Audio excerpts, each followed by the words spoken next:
My name's Doug Baulos. Can you all hear me okay? I'm a professor at the University of Alabama at Birmingham.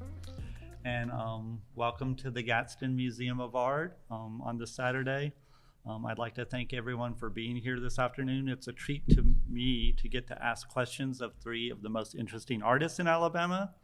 They are all both highly lauded and exhibit their work both regionally, nationally, and deservedly so.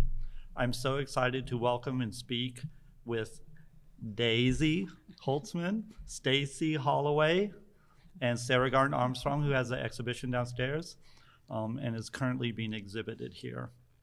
Thanks to Roy and the entire staff of the GMA for arranging this, and thanks to everyone attending today. I'm gonna put my glasses on, and I have my large print notes, which they have already mocked me incessantly about. And today we're gonna talk about, in general, the idea of what expanded practice is and how these three artists have kind of responded to materials and their studio practice. All three artists have a deep commitment to exploring a very incredibly broad variety of materials, equipment, techniques, and forms, free of imposed ideologies, in my opinion.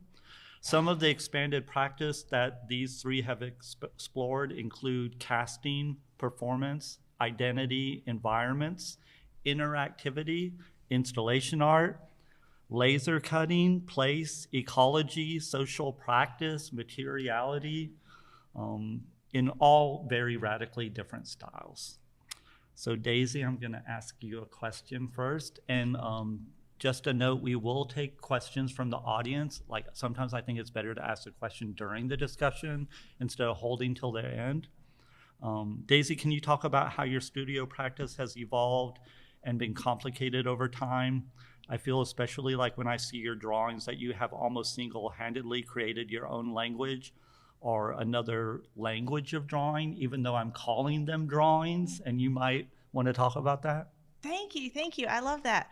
I think for a long time I was trying to find kind of a place to put my work, and so I thought initially like, oh, I'm a printmaker, or no, I'm a painter. I was trying to kind of find a way in, and so ultimately I feel like the drawing is the best kind of home for me because I feel like everything is drawing in a sense, and so my work as a whole focuses on the idea of time and how I'm the same person I was when I was 8, and all those memories and experiences are part of me, and I'm the same person. But also I feel like I've been through several portals since then, and I've evolved drastically, and so my work is just an attempt to document each phase and each kind of experience as it evolves and progresses naturally. So while the work may look really different, I feel like the drawing as a whole is the best kind of description for them. And I love the idea, I guess, that, you can go to the beach and pick up a stick or something and make a drawing in the sand, and we would all say, hey, that's a drawing, but maybe radically different than the traditional idea of it. Do you maybe want to talk about the show you're curating for the Alabama Contemporary that is drawing, and how that is going to embrace that language? Yes. So I'm curating a show at the Alabama Contemporary. There's 6 artists, and Sara's one of them. I'm one of them. And then there's some artists from Virginia and Los Angeles. And so the name of the show is Drawing in Space. It'll be up this summer. And it's the idea of drawing as expanded practice. So no longer just 2-dimensional, but also kind of 3-dimensional, and basing it off the idea of to drawing as a verb, that to draw something is to pull something, and we might think of that as a utensil across the surface, but the idea of just pulling anything is kind of what I keep going back to. Do you want to talk about like what your work looks like in exhibitions, since some of them might not be familiar with it? Like what are materials you use or that you're gravitating towards right now? Oh yeah, I keep going back a lot to graphite and ink, kind of as my mainstays always, but lately the kind of projects I've been working on, I collaborate a lot with my children, and so there's these photos that my son, who's now 8, has been taking on and off for a few years, and so I'll take a photo or one of his photos that he took, and then I'll draw back into it. How did that all start? I guess just kind of naturally, in the sense that when he was a toddler, I was looking at how he would take kind of what I might consider utilitarian things around the house, and he would kind of use them as toys and kind of reinvent them as a function or as a shape or as a something kind of enticing for himself. So I started looking at what his toys were and trying to reinvent them as something enticing for myself, as a way to kind of have a natural give and take. And then and then for a while, there was kind of a period of, or a series of works where I would take his drawings and layer my drawings in on top, and then he would draw back in on top of my work. Because for a while, he's very expressive and free with his work, so it kind of worked really well. He's 8 now, so he's a lot more kind of literal in kind of his expectations. And so he likes to take a photo that he feels like is a good photo, and then I can put on what I think is a good drawing, and we're both happy. So. It's interesting to think about like why artists go into expanded practice, and like, you know, like I can't even imagine juggling motherhood and an artistic career. But, you know, often I talk about like the invisible labor that some artists have to deal with, and it seems like it's an interesting way to kind of complicate your artistic practice, if that makes sense. Yes. Mm-hmm. Yes. Yeah, I think that. And you've kind of used a lot of different material sources when you have responded to him, which is interesting too. Mm-hmm. Yes. Do you want to talk about that a little bit? I agree. Thank you. Yeah, I think that in some way, maybe when we're starting out as a student, all right, I guess I'm just speaking for myself. When I was starting out as a student, you feel kind of a pressure to isolate your artwork from other things. And then even when you have these things going on in your day-to-day life, you're like, oh no, I'm trying to do a really good job on my projects and on my work or something. And I think that that's a really kind of artificial way of thinking about it, because it's the complexities of our life that give depth and meaning to our work. And so they can only exist, you know, intrinsically and layered within each other. And so to kind of try to isolate them is problematic. So just by kind of embracing them for what they are and pursuing them is kind of the richest way for both, I think. Sounds good. Stacy, can you talk a little bit about your expanded practice and where it draws its inspiration from, and maybe where it's going? Your work encompasses a keen sense of the history of craft, but also embraces a very wide variety of materials at the same time sometimes in installation.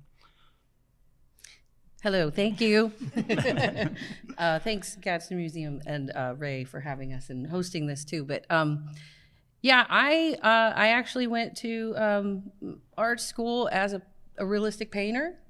And then I had a 3D design class. I had some screws I got too long of screws and they stuck out of my piece. And then somebody gave me a grinder and I made sparks, and I was like, this is what I want to do forever. So, but it actually turned out to be really the best avenue for me, because I always thought of sculpture as not being limited to any material. So, and so much so that when I was in undergrad, since we're talking about being students, if I needed something, a texture or something to symbolize something, I actually used to work at Michael's Arts and Crafts in the frame shop, and I would volunteer to sweep the studio, like the whole store. So I had to go up and down every aisle, and I was like, oh, would that work? And I'm holding up glasses to my eyes and stuff like that. So I think that I just kind of started thinking of,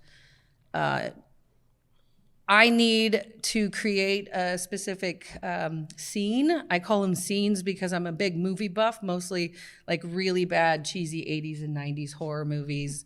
I wanted to be like work for Robert Rodriguez and Quentin Tarantino, making the severed body parts and stuff. But so just like anything can be the material. And so what you're talking about, the crafts, I do know how to do traditional woodworking, metal casting, stuff like that. But to me, it's really important what I want that end product to be. So 2018, I wanted a bowl in a china shop, and it had to be real china, real ceramics. And there's a reason why I made that imagery, because that's what my parents called me.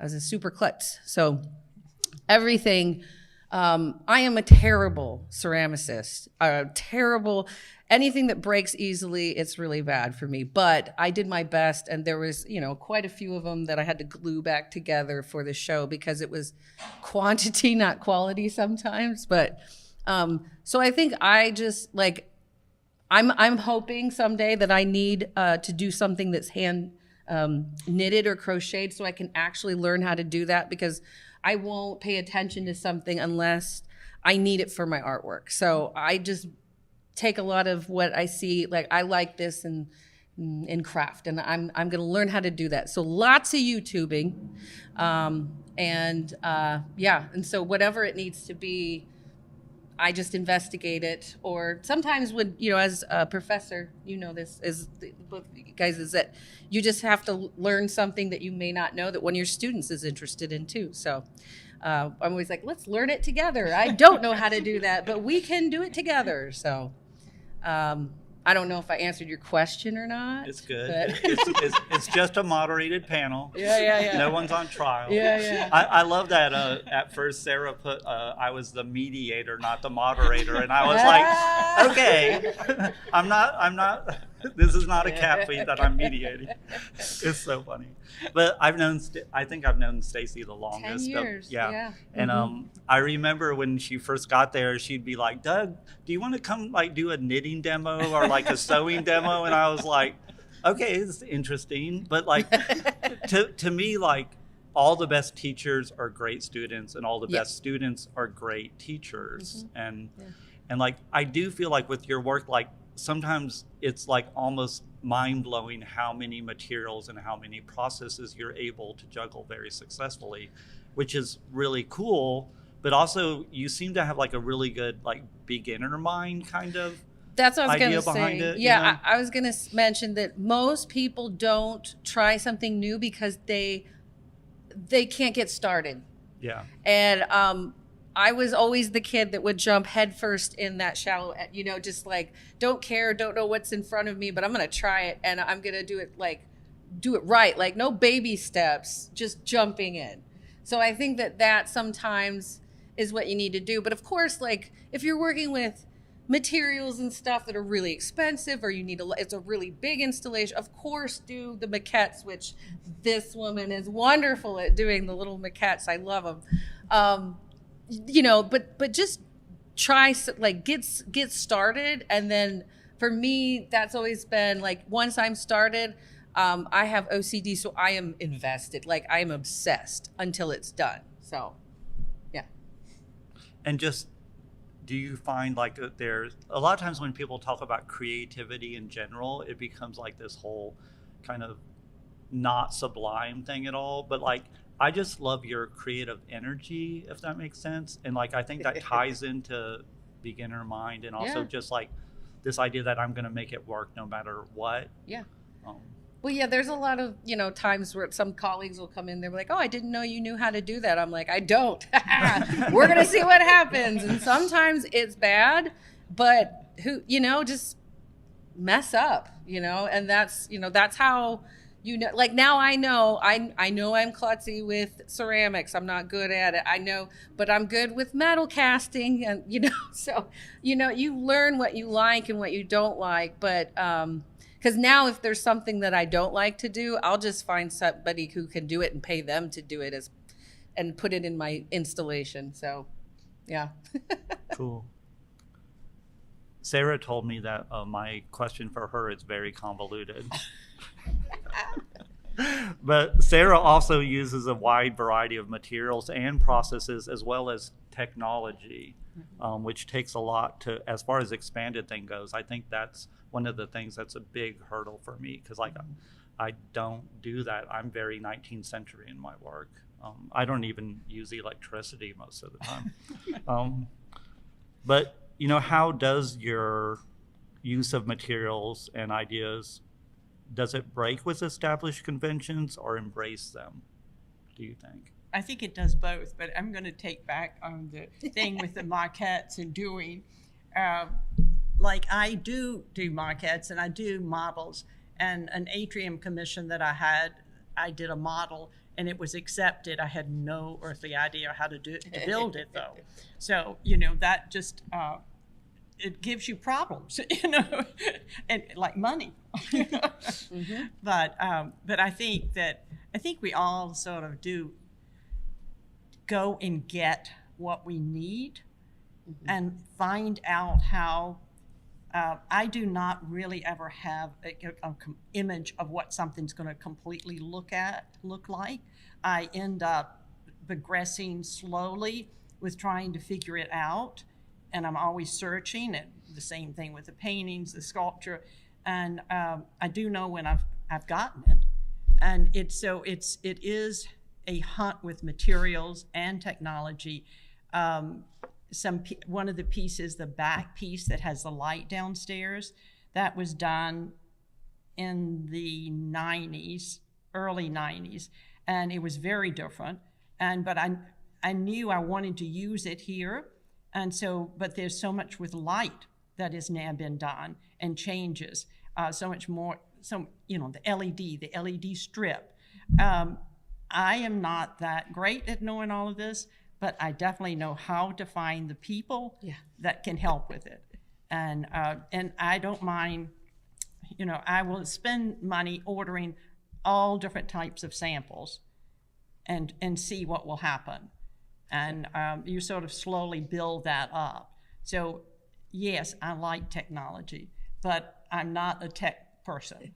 And I use it. And a lot of the sort of breathing down there is, I've always worked with people, and or had friends and go, like the sort of X and Y piece down there, the two side by side sort of caskets.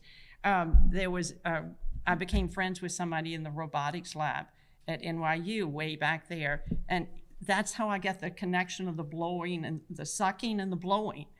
He was just so smart, and so there's just so many great people out there that sort of help you figure out what it is. And I don't ever really become, I'm not efficient at it. I'm not going to be an electronics person because I need so many different things for different pieces going in different directions. Now tell me what some more of the question was there. I think it's really interesting because, like we all have very complicated studio practices. And one of the things I talk about, like when I'm in other states exhibiting, is like people don't realize that y'all exist in Alabama in a way. And to me, like it's one thing to go to a museum, but we're talking about expanded practice, and like I really love that I've met all of y'all and been able to do like studio visits or talk to you outside of exhibitions, because sometimes those generate the most interesting discussions. And I literally met Sara because someone told her to call me at one point to find out how to do something. And like you got me the person to work with me. Yeah. And but like artist houses are really interesting to visit, and artist studios are really interesting to visit, because like Sara, we're all site-specific installation artists, kind of, in radically different ways, but man, they're all really so different.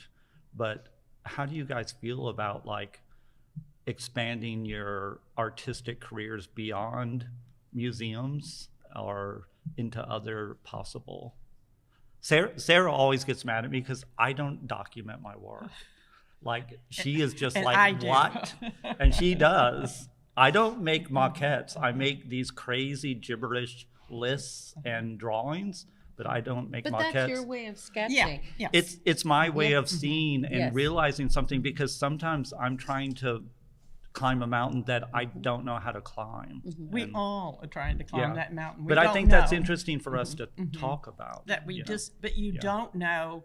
You're trying to see. I'm always trying to see. Yeah. And how do you see? For me, it is making those models, changing them. Then when you get in the space, you continue to change. You just hope you have enough time to make it work. Yeah. Well, and I just wanted to go off of what Sara was saying, is that sometimes you don't need somebody who's a specialist in something. Sometimes you're like, I need a motor that runs slow. I'll just go to Walmart and get one of these little turkey roasters or something, like rotisserie chicken. That's what it is. So, or like what, I try and think what exists already that does what I need it to do. Yeah, I understand. Well, and you do. I mean, like I had with the one, I had to blow up a glue gun. How was I going to blow the glue gun up? And finally, it was gel medium on glass that I would wrap. Yeah. But it's just, you know. You had to blow a glue gun you up? blow it up. Yeah. Oh, make it bigger. Make it bigger. Oh, okay, That's, no, excuse me. Does monumentalism, not actually explosion. Yeah. Yeah. The other thing I wanted to ask you guys about is that we all kind of work in series, not the same way. But can you talk a little bit about how you build your like major exhibitions, like solo exhibitions in large spaces, and how do you decide what is included in those exhibitions and how the viewer's going to be involved? I think you should talk about yours down there. You know, that's Okay. Well, so, you know, this is the last stop for this show. So I've had the experience of 6 different spaces. This is the 6th. And it has been really interesting thinking about, so the spaces were from a very, sort of the Berry College, which is about about this size, to 8,000 square feet. So those spaces, and then the 8,000 square feet was a warehouse without wall. I mean, it had walls, but you didn't want to emphasize the walls. So it's in here is just they're just so different that you really had to think about how and what work, and how was the sound, how was the movement, how was the all the things, how it would move around. And so again, I did models, not at first because I was so rushed at that, but I did drawings and just trying to get to understand it. And then you are going to change it when you're in the space because there's a physicality about the space. And it's been great getting to have this experience and to understand, you know, to think about what could work and what couldn't work. But this body of work is over from 1978 to today. So it was a lot. Daisy, you want to talk a little bit? Yeah, I guess, so my series, I'll usually start off with a whole bunch. Like, I think, like, I'm going to have, I have 20 pieces of paper. I'm going to make this series about whatever it is I'm thinking about or something. But at some point, it just kind of naturally breaks off, and you realize that this one doesn't fit with the others as a family, as it makes sense. And so you just kind of have to set it aside, and it becomes something else. It becomes like this offshoot, and that's the start for something else. Or you need more. You know, the opposite could happen. You have to keep building more and more because you haven't said it all yet. But I think as far as shows, you know, I tend to have a show that, like, I feel like is based off of a project or a series of works. And then either, I guess usually there's more space than that fits at once. So then I figure out which project kind of complements it and how they can kind of coexist together as far as building the work. But I guess I also really love 2-person shows. So my husband and I show together a lot. He's a sculptor. And so there's kind of a fun dance that happens as far as like which works are speaking to each other and where we could put them together. It's just really beautiful. I think kind of the idea of seeing him in a different way and seeing his work in a different way, but then also using it as a way to think of my works in a different way, I guess. So. Stacy? I tend to think of my piece, in the last 10 years, I've been trying to make big installations that can come apart and become something else. So a single installation doesn't really get set up the same way, probably very similar to Sara in the space, in a different space. So it's like that installation only lives for the duration of the exhibition. I think. And then once it comes down, these are all parts that I can then play with and take like this from this other installation, put them together and do all this fun stuff together. But I think for a while now, I've been working kind of within the same conceptually different ideas, but aesthetically all similar, so that everything went together. So sometimes it's like, okay, I got to show, what do I have done? And then you start with like, well, this is the biggest piece and this is the only place where it can go, and then just kind of place stuff around it and see what happens. But now something's happening where I've changed. I went in a new direction, and I'm working with a lot of light fixtures, and the work is very, it's like light and dark, and so it's very, very different aesthetically. And I feel like I can't show them together. So it's, I'm kind of in a different realm right now with that, where I've always kind of been able to play, but now it's like, oh gosh, I got to get all this done in time so I have enough work to show at this gallery. So I think it's okay to kind of go back and forth with how you set up things, and don't be afraid to like show older work, because even though like that, like that's a piece that you showed here, but this place hasn't seen that piece, so sometimes, yeah, just using old pieces and putting it with something new is kind of like my favorite thing to do. So, yeah, it's interesting you brought up like that idea of like when to stop showing work, or how what work is too old, because like I think that's something that in the contemporary art world has changed a lot, because there used to be more of like a set idea about that outside of retrospectives, which is what you're doing. But does anyone have a question? And if people in the audience have a question, I'll repeat your question so it's mic'd. And if you don't have questions, I have a lot more questions.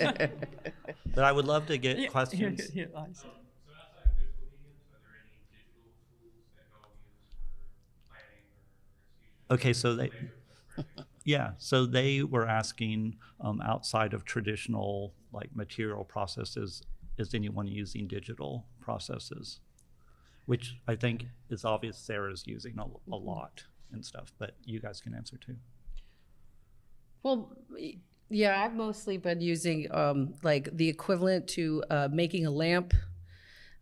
So doing all different sconces and stuff, but a lot of I've kind of had to become a semi-electrician with the last stuff. But in teaching, I do 3D printing, and we're doing CNC routing and laser etching, both Doug and I. So I think that's a lot, but that I do that for my students. I don't necessarily find it to be very helpful for me, because I have to have hands-on materials, and hands-on keyboard doesn't work for me.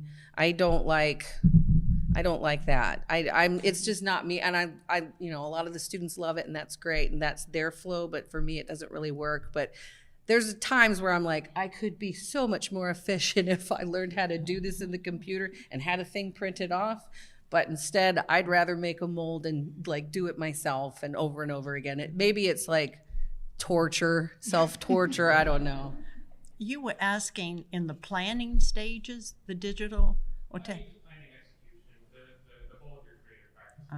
yeah. Curious about how digital or how technology improving over time is impacting your creative. I think even just something as simple as being able to photograph and look at the photograph of what the work looks like.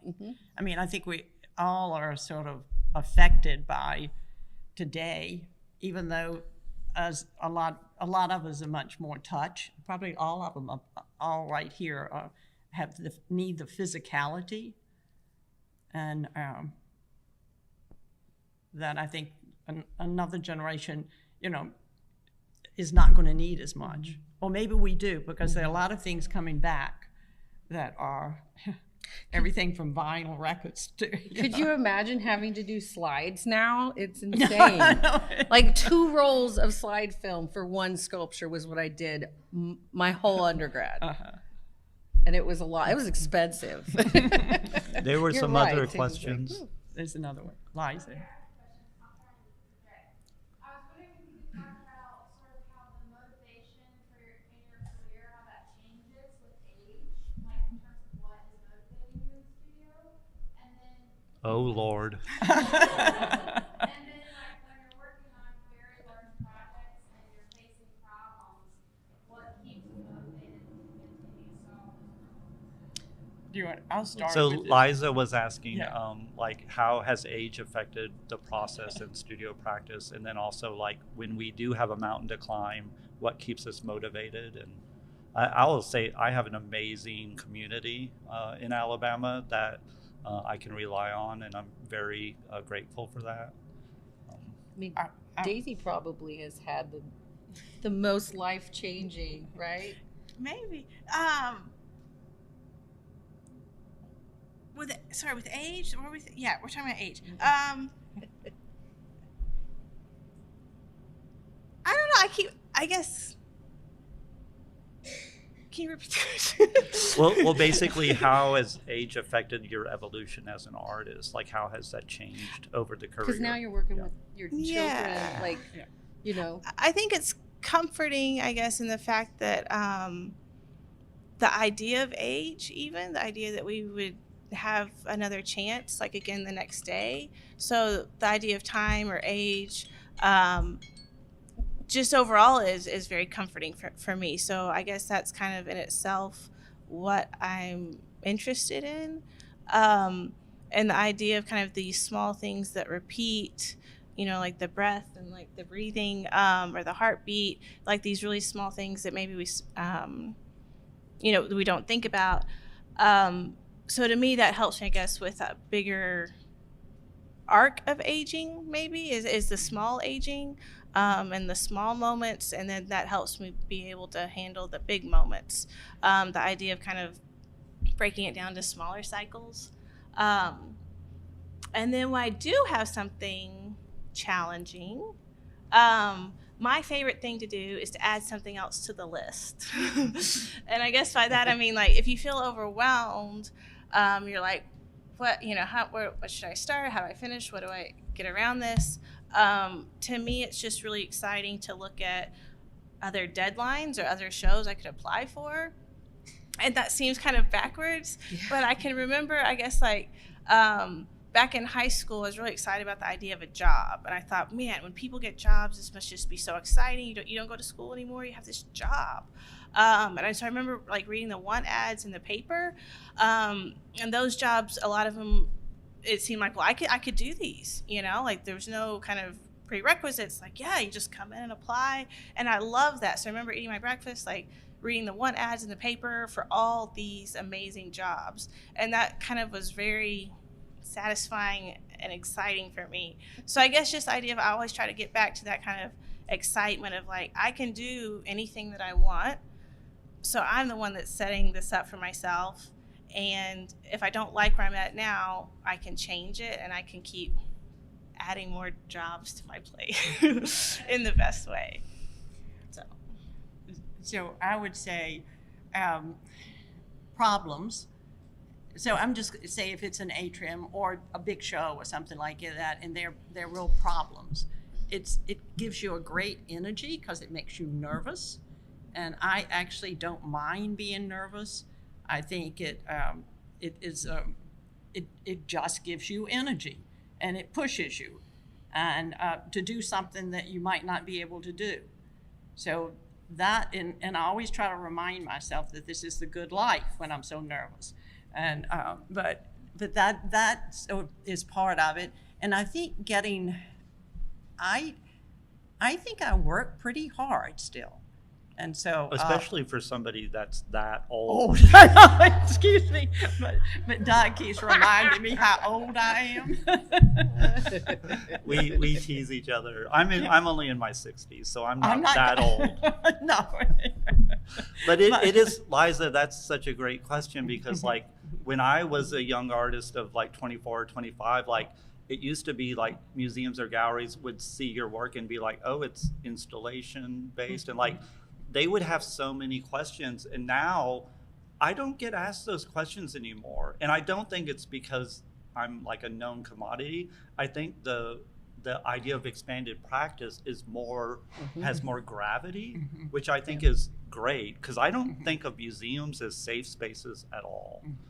like especially for like LGBTQ people like me and a lot of other populations, it's not a safe space. But I do appreciate like that they let me do what I want to do in my own language, which is cool. And that's that question about you're a painter or you're, Yeah.